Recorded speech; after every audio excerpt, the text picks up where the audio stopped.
My name's Kevin Millard. I'm a descendant of the eastern Shoshone sheep-eater Shoshone of the Rocky Mountain region, part of the greater Yellowstone ecosystem. I'm a tribal craft artist, and I build traditional Shoshone, sheep-eater Shoshone primitive tools. What we have here today is a handmade bow,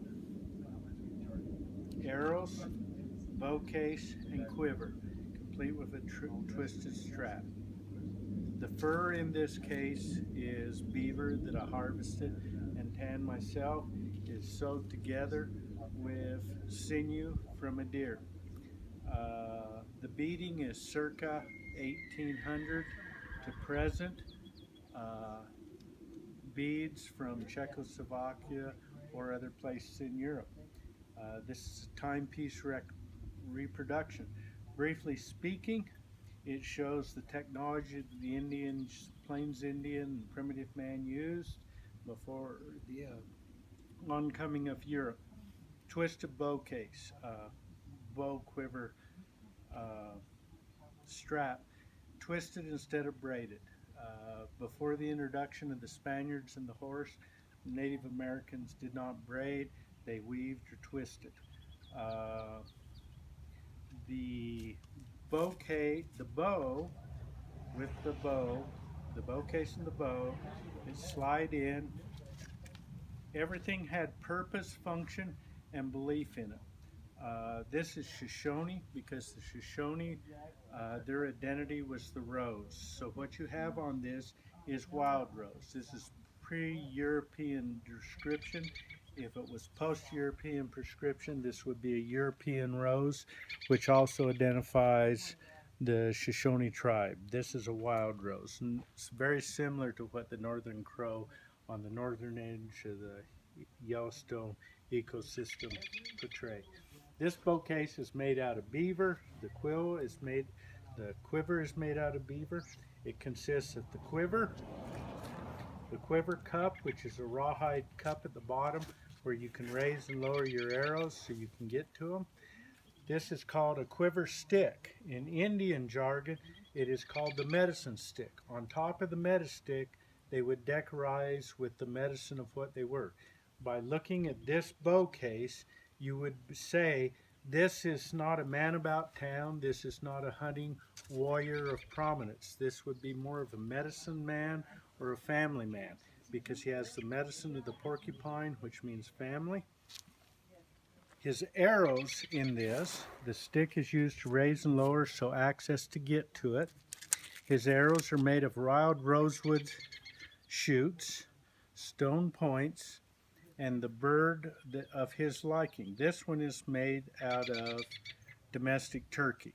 And the reason it's made with domestic turkey is in these modern times and stuff, intra and interstate sale of raptors and the like is illegal.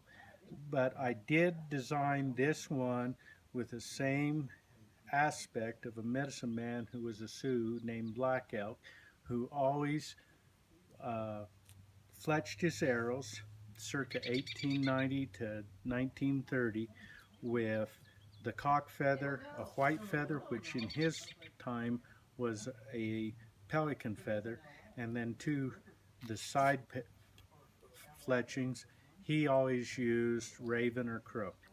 Uh, this is wild rosewood. This is native stone. This is happens to be stone uh, that is off the base of ancient seabed, and it's called ugolite. And ugolite, if you look close, if you could look at this stone close under a microscope, you'd see little microbial life beings that were on the bottom of the ocean floor at the time. The Native American or primitive Stone Age man would bake this rock so it's chippable, and then he would affix the stone point, haft it on an end tang to his arrow after he fashioned his arrow. This happens to be wild rosewood. It was soft spine. It could take the transfer of energy exchange from the butt of the arrow to the arrow and shoot it out towards the animal.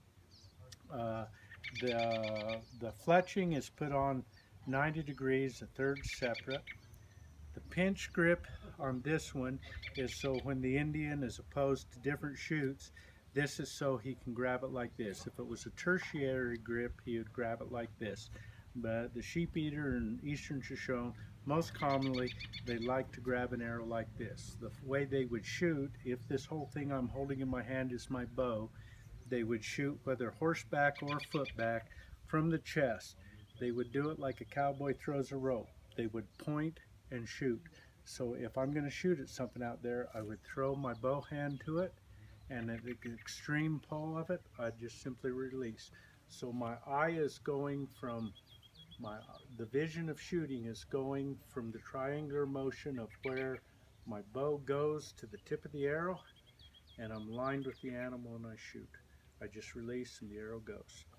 Uh, in function, what primitive man did here is if you had the skills and ability to build this, what you could do if you had the technology and the ability to harvest the animals, to tan the hide, to build the bow, to build the arrow, you had food and shelter. Where you had food, clothing, and shelter, you could take care of your family. Where you had your family, you created a Stone Age society. And for a period of time, this was the zenith of a Stone Age technology.